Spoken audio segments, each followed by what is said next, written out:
Hello বন্ধুরা, আজকে আমরা যে বিষয়টি নিয়ে কথা বলবো সেটা হচ্ছে যে তোমরা জানো যে আমাদের পাশের দেশে, আমাদের পাশের দাদাদের দেশে তো অবস্থা খারাপ। এখানে কি জনিপুর এলাকাটার নাম দেখি, মণিপুরে হয়েছে যেটা, যে ওরা তো LGBTQ ফ্ল্যাগ লাগাই দিছে। ভারতের পতাকা নামে LGBTQ ফ্ল্যাগ লাগাই দিছে। আরে ভাই, একটু মজা করলাম। ওটা মণিপুরের যে, আমার যেটা মনে হয় মণিপুর ওরা মনে হয় গে। ওরা কি গে নাকি? ওরা মনে হয় গে। LGBTQ সমর্থক। দেখেছো কত প্রোগ্রেসিভ, ছোট একটা জায়গা কিন্তু কত প্রোগ্রেসিভ। তো গে, এই জন্য ওরা করছে কি, LGBTQ পতাকাটাকে একটু মডিফাই করে সাত রঙা। পয়েন্ট টু বি নোটেড বন্ধুরা, সাত রঙা। ওদের পতাকাটাও কিন্তু সাত রঙা পতাকা টাঙা দিয়েছে। এটাকে আমরা একটা LGBTQ দেশি ভার্সন বলতে পারি, দেশি ভার্সন। এবং এই LGBTQ উদ্বোধন হবে মোদিকে চোদার মাধ্যমে, মোদির পাশা দিয়ে নুনু ঢোকানোর মাধ্যমে। অলরেডি তো ইয়ে পাঠাই দিছে, অলরেডি চায়না তো আর্মি পাঠাই দিছে মোদির পদ মারতে। আর্মি এখন অরুণাচল প্রদেশের 60 কিলোমিটার ভেতরে ক্যাম্প করে ধন প্রস্তুত করছে মোদিকে মারার জন্য।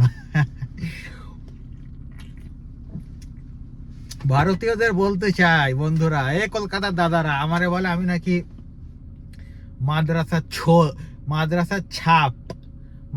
ছাপ। খানকির বাচ্চারা, তোরা তো সারাদিন থাকিস বাংলাদেশের গোয়ায় আঙ্গুল দিয়ে। ওই কি করে বাংলাদেশকে ইয়ে করব, কি বলে, শায়েস্তা করব, সেটাই তোদের মেইন টার্গেট। তোদের নিজেদের দেশের উন্নতি বা প্রতিরক্ষার চাইতে তোদের মেইন টার্গেট বাংলাদেশের কি করে গোয়া মারা যায়। এবং তোরা আবার কি বাংলাদেশের জন্য আর্মি প্রস্তুত করছিস। খান কি মাগি, তোদের ওইদিকে তোদের দেশ নিয়ে যাচ্ছে। নিজের দেশ আগে বাঁচা, নিজের লুঙ্গি আগে বাঁচা। খানকি মাগির দল, কলকাতা সুতমারানি। এই হচ্ছে বাংলাদেশ। তোরা কি একেবারে, মানে শেখ হাসিনা যেতে পারলো না, সাথে একেবারে ওই ওনাদের বাত খুলে দিতে হবে, ওদিকে মোদির লুঙ্গি খুলে দিতে হবে, ওইদিক দিয়ে ফারাক্কা খুলে দিতে হবে, মানে সব খুলে দিচ্ছে। মানে পারলে পশ্চিমবঙ্গে সব মানুষগুলো লুঙ্গি উঠায়, ওদের আঁকাটা ধন দিয়ে মুখতে বাংলাদেশ ডুবাই দেয়। মানে সেই ওনাদের মানে লুঙ্গি খোলার ইয়ে পড়ে, হিড়িক পড়ে গেছে ইন্ডিয়াতে। এখন ভালোই থাকুন, খাও হোগা মারা। তোমাদের মণিপুর যাচ্ছে একেবারে শেষ হয়ে, হোগা দিয়ে বের হয়ে যাবে অরুণাচল প্রদেশ। এরপর আস্তে আস্তে এক একটার পর একটা ডমিনো ইফেক্ট, সবগুলো 7টা রাজ্য তোমরা হারিয়ে ফেলবে। এ হচ্ছে বাংলাদেশ কি জিনিস তোমরা সেটা জানো না দাদারা, কলকাতার দাদারা, তোমরা জানো না। বাংলাদেশ, একে বলে বাংলাদেশ। ওকে, মাথায় রাখবে ব্যাপারটা, এবং ভবিষ্যতে বাংলাদেশের ব্যাপারে কথা বলার আগে 7বার চিন্তা করবে। ওকে, তোমরা হচ্ছে উপরে করো, আর আমরা হচ্ছে তলায় এমন কাঠি নাড়ি যে একেবারে তোমাদের গোয়া নড়ে যাবে। ঠিক আছে? আগেই ডাক্তার মোহাম্মদ ইউনূস সতর্ক করেছিল যে 7 সিস্টার্স নিয়ে কিন্তু সাবধান। ভারত সাবধান থাকেনি, ইউনূসও দিয়ে দিছে হোগা মারা। বাংলাদেশে সে আগের বাংলাদেশ নেই। আমরা ছোট দেশ হতে পারি, তাতে কি, আমরা অত্যন্ত শক্তিশালী। ইউনাইটেড স্টেটস অফ আমেরিকা আমাদের পাশা চাটে। ওকে, কারণ আমরা এত স্ট্র্যাটেজিক একটা লোকেশন এবং একটা স্ট্র্যাটেজিক্যালি এমন একটা দেশ, যে এই দেশকে হারানো এত সোজা না। পাকিস্তানিরা পারেনি। তোরা বলিস কি তোরা নাকি বাল ফালাইছিস, বাংলাদেশের স্বাধীনতা দিছিস। আরে মিয়া, তোরা কি ওয়ার্ল্ডের স্বাধীনতা দিছিস? সুতমারানি, তোরা 7 দিন যুদ্ধ করছিস, 7-8 দিন এই করে ওনারা অনেকে যুদ্ধ করে উল্টায় ফেলাইছে।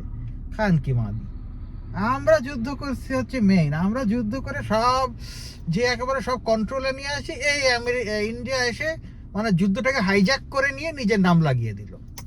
মানে আমাদের যুদ্ধটাকে হাইজ্যাক করে নিজের নাম লাগিয়ে দিল। আর্মি পাঠাইছিলি কেন? খানকি মাগি ইন্দিরা গান্ধী নাকি শাহুয়ার গান্ধী? মাগি, তুই আর্মি পাঠাবি কেন আর এক দেশে? এখানে ইন্ডিয়ার সাথে বাংলাদেশের সাথে পাকিস্তানে তোরা নাকি স্বাধীন, আরে সাওয়ার স্বাধীন করছিস তোরা। আরে 7 দিন যুদ্ধ করে আমাদের যুদ্ধটাকে হাইজ্যাক করে নিছে এই চুতমারানির বলা। এগুলো সব আইওয়াস।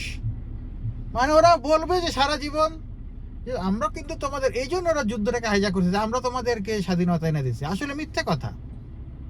ভারত এখানে কিছুই করেনি, মেন আমাদের বাংলাদেশের দামাল ছেলেরা করেছে। ওকে, এবং আমরা ছোট দেশ হতে পারি তাতে কি, ইংল্যান্ডও তো ছোট দেশ ছিল। ইংল্যান্ড তোদেরকে 200 বছর নাকে তেল দিয়ে ঘোরায়নি। ইংল্যান্ড তোদের চেয়ে বহু ছোট দেশ ছিল। ইংল্যান্ড সারা পৃথিবীতে নিজেদেরকে কলোনাইজ করেছে নিজেদের বুদ্ধি দিয়ে। বাংলাদেশ হবে সেকেন্ড ব্রিটিশ, বাঙালিরা হবে second British.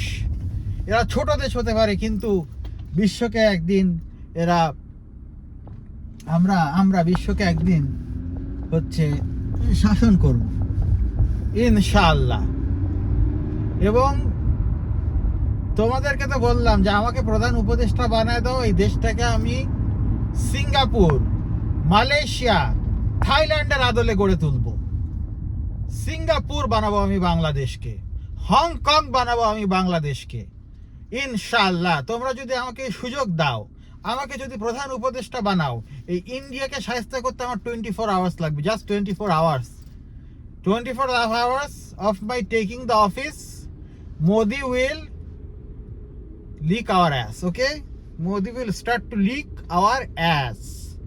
It's just gonna take me 24 fucking hours. Okay?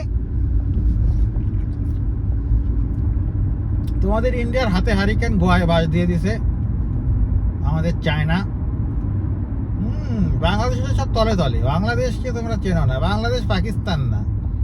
ওটা থাপ্পড় মারবা আর সেই থাপ্পড়কে ওরা ওই কি পাঞ্জাবি আর ওই পায়জামা পরে স্যান্ডেল পায়ে দিয়ে দৌড় মারবে। বাংলাদেশ সে জিনিস না।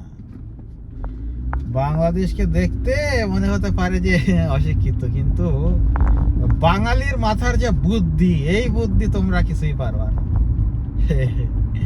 এই বাঙালির মাথার বুদ্ধিতে মানে বাংলাদেশের সাথে কেউ পারবে না। আমাদের যে পরিমাণ 2 নাম্বার বুদ্ধি, তোদের ইন্ডিয়ার 10 বার প্যান্ট খুলতে পারবো আমরা আমাদের এই 2 নাম্বারই বুদ্ধি দিয়ে। অতি বড় হয়েও না, ঝড়ে পড়ে যাবে। অতি ছোট হয়েও না, ছাগলে মুড়ে খাবে। কলকাতার নাকি সাউয়া কাতা একটা আছে, ওরা নিজেদেরকে মনে করে ওরা কি না কি হয়ে গেছে। এ তো কেবল শুরু। এরপর আস্তে আস্তে 7 সিস্টার যাবে, তোদের ওই যে তেলেঙ্গানা ফেলেঙ্গানা নাকি বালসাল আছে ওগুলো যাবে। অলরেডি তো সাউথ ইন্ডিয়ান মানুষ ইন্ডিয়ান অপছন্দ করে, they don't like that Indian identity. এবং ওরা হিন্দিতেও কথা বলে না। পুলিশ খানকি মাকে কি করে, হ্যাঁ পুলিশ খানকি হাতে পিস্তল কেন হাতে, চুতমারানির হাতে পিস্তল কেন, মনে আছে স্পিড গান। যাই হোক তো কি জানি বলছিলাম, হ্যাঁ তো তোদের সব যাবে একটা করে। তোদের অলরেডি ওই যে কি বলে, তোদের অলরেডি তো যে তেলেঙ্গানা ফেলেঙ্গানা, তারপর হচ্ছে হায়দ্রাবাদের ওই সব কি সব আছে না বালসাল, সাউথ ইন্ডিয়া, ওরা তো অলরেডি হচ্ছে কি বলে ইন্ডিয়ান আইডেন্টিটিতে বিশ্বাস করে না। ওরা বিশ্বাস করে যে ওদের একটা আলাদা আইডেন্টিটি চায়। ওদেরকেও দাবিয়ে রেখেছিস তোরা। এবং ওরা কিন্তু হিন্দি বলে না, ওরা ইচ্ছা করে হিন্দি বলে না। ওরা হিন্দি পারলেও বলবে না, ওরা অলওয়েজ ইংলিশ, না হলে তামিল, তেলেগু এগুলো। যেমন এখানেও আমার সাথে কিছু সাউথ ইন্ডিয়ান লোকের যোগাযোগ হয়েছে। তো ওরা বলে যে আমি কিন্তু তুমি আমাকে হিন্দি বলতে শুনবে না বেশিরভাগ সময়, তুমি আমাকে শুনবে, আমি বেশিরভাগ সময় হয় ইংলিশই বলবো তোমাদের সাথে কমিউনিকেট করার জন্য। যাই হোক, অথবা ওদের ওই ভাষা। এমনকি অনেকে পারেও না, অনেকে আমি যখন ক্যানাডার ম্যাক্সিমাম ইউনিভার্সিটিতে সেই সময় 2018 সালের দিকে অনেক পরিমাণে ভারতীয় ইন্টারন্যাশনাল স্টুডেন্ট ছিল। সেই সুবাদে বেশ কিছু ভারতীয়র সাথে কথা বলার আমার সুযোগ হয়েছে। তো এই সাউথ, এমনকি নর্থ ইন্ডিয়ানরা, তোমাদের ওই যে দিল্লি, মুম্বাই, ওরা বলতো যে আমার হিন্দি তোদের ওই সাউথের হিন্দির চাইতে বেটার, সাউথের ওদের হিন্দির চাইতে আমি বেটার হিন্দি বলতে পারি। যাই হোক, তো ইন্ডিয়া মানেই হচ্ছে শুধুমাত্র ইন্ডিয়ান ন্যাশনালিটি বা ইন্ডিয়ান যে জাতীয়তাবাদ, সেটা তো বিশ্বাস করে মোস্টলি নর্থ ইন্ডিয়ার মানুষরা। নর্থ ইন্ডিয়া থেকে মুম্বাই পর্যন্ত ইজ ফাইন, বাট বাদ বাকি যা আছে এরা তো অনেকে, বিশেষ করে সাউথ ইন্ডিয়া সেভেন সিস্টার্স, এরা আলাদা দেশ হলেই প্রেফার করবে, আলাদা দেশ হতেই প্রেফার করবে। এমনকি বাংলাও তো, পশ্চিমবঙ্গ তো চেয়েছে অনেকবার বাংলাদেশে যোগ দিতে, কারণ তাতে কিন্তু পশ্চিমবঙ্গের পারপাস বেটার সার্ভ হবে। কারণ পশ্চিমবঙ্গ যদিও ভারতের আন্ডারে আছে, একটা বড় দেশের আন্ডারে আছে, কিন্তু তাতে পশ্চিমবঙ্গের ইকোনমিক্যাল লাভ কিন্তু খুব একটা হচ্ছে না। পশ্চিমবঙ্গের মাথাপিছু আয় কিন্তু বাংলাদেশের চেয়ে নিচে। টোটাল বিহার টিহার সব এই আশেপাশের সমস্ত স্টেটের মাথাপিছু আয় বাংলাদেশের চেয়ে নিচে, ইনক্লুডিং পশ্চিমবঙ্গ। যেই কলকাতা নিয়ে তোমরা অনেক গর্ব করো, আমিও করি, কারণ কলকাতা আমার অনেক ভালো লাগে। তো যাই হোক বন্ধুরা, এই পর্যন্তই মেন খবরটা ছিল এটাই, ইন্ডিয়ার হোগায় বাস হাতে হারিকেন। হ্যাঁ, ইন্ডিয়ার হোগায় বাস হাতে হারিকেন, এই একটা ব্যাপার ছিল। এই জন্যই ওকে, আবার কথা হবে আরেকটি ভিডিও নিয়ে খুবই শীঘ্রই। Bye bye.